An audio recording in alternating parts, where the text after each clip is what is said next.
हमको आज तक समझ में नहीं आया है। सेना के तीनों अध्यक्ष हिंदू हैं, चाहे एयरफोर्स का हो, नेवी का हो, आर्मी का हो।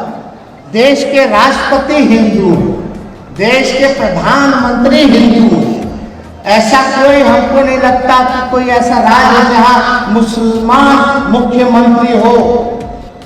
तब हिंदू कैसे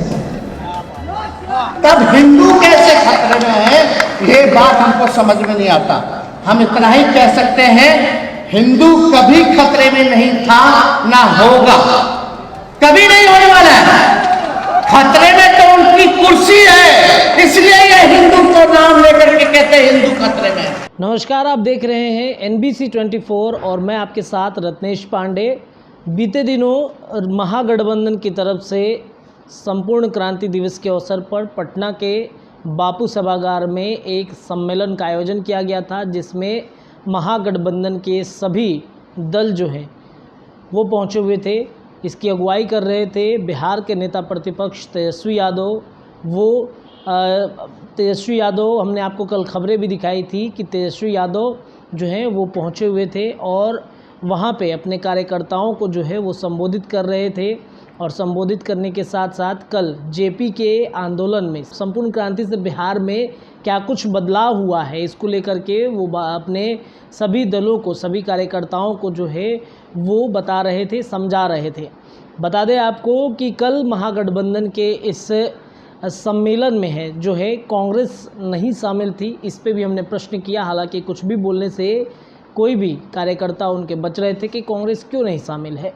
और कल का जो संपूर्ण क्रांति था, संपूर्ण क्रांति दिवस के मौके पर कल जो महागठबंधन की तरफ से राजद ने जिस तरीके से अगुवाई की, जिस तरीके से इस सम्मेलन का आयोजन किया, इसका मुख्य मकसद ये भी था कि बिहार के एनडीए सरकार के 15 साल के कार्यकाल का जो डाटा है, यानी कि 15 सालों में बिहार की एनडीए सरकार ने क्या कुछ किया है, यानी कि नीतीश कुमार ने क्या कुछ किया है, इसको लेकर के राजद के तरफ से जो है एक रिपोर्ट कार्ड भी वो जारी किया गया। और इस रिपोर्ट कार्ड के जरिए राज्य के सभी ज़िलों में जो राजद परिवार है वो महंगाई, बेरोजगारी और इन सभी चीज़ों पर, पलायन, इन सारी चीज़ों पर जो है वो प्रदर्शन करने की बातचीत भी कर रहे थे।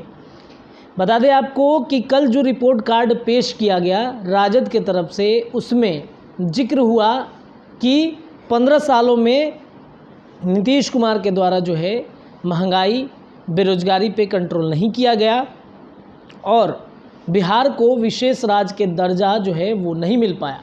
यानी कि अब नेता प्रतिपक्ष तेजस्वी यादव जातिगत जनगणना के बाद बिहार को विशेष राज्य के दर्जे पर सरकार को घेरते हुए नजर आएंगे। बता दें कि जातिगत जनगणना के मुद्दे भी सदन में उठे थे और सदन में उठने के बाद लगातार नीतीश कुमार पर हमला करते हुए दिख रहे थे नेता प्रतिपक्ष। और अब जो है महंगाई, बेरोजगारी और बिहार को विशेष राज्य के दर्जे को लेकर के सदन में तेजस्वी यादव नीतीश कुमार को घेरते हुए नजर आए थे। उन्होंने अपने भाषण में ये भी कहा कि जब देश के पीएम हिंदू हैं, देश के राष्ट्रपति हिंदू हैं, देश के चलाने वाले हिंदू हैं, तो फिर हिंदू राष्ट्र कैसे खतरे में है। इन सभी बातों से जो है बरगलाया जा रहा है लोगों को। और बरगलाने के साथ साथ जो जेन्युइन मुद्दे हैं, यानी कि बेरोजगारी हो गई, महंगाई हो गई, इन मुद्दों से जनता को जो है वो भटकाने का कार्य किया जा रहा है। तो उन्होंने एक रिपोर्ट कार्ड पेश किया है, राजद के तरफ से रिपोर्ट कार्ड पेश किया गया है और इस रिपोर्ट कार्ड में बेरोजगारी, महंगाई के खिलाफ में राज्य के सभी जिलों में आरजेडी धरना प्रदर्शन देगी। बता दें कि मानसून सत्र शुरू हो रहा है बिहार विधानसभा का 24 जून से और संभवतः 24 जून के मानसून सत्र में ये प्रश्न बिहार सरकार के खिलाफ में उठाया जाएगा।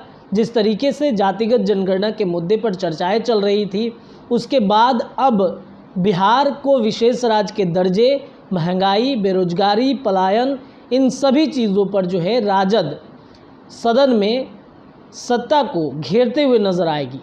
बता दें कि इस सम्मेलन का मुख्य उद्देश्य बेरोजगारी पर, नीतीश सरकार पर हमला करना था। उन्होंने बिहार के विशेष राज्य के दर्जे पे भी चर्चाएं की हैं।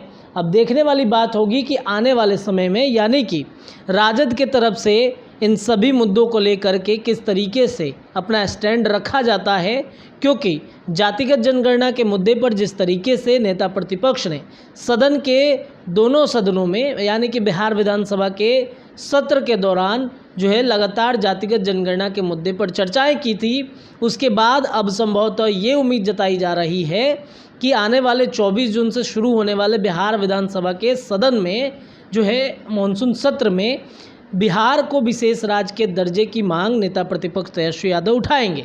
बहरहाल अब देखने वाली बात होगी कि किन विषयों पर चर्चा होती है। बहरहाल इस खबर में इतना ही। अपनी राय कमेंट सेक्शन में ज़रूर छोड़ते जाइएगा। जुड़े रहिए NBC 24 के साथ में। बहुत धन्यवाद सभी दर्शकों का।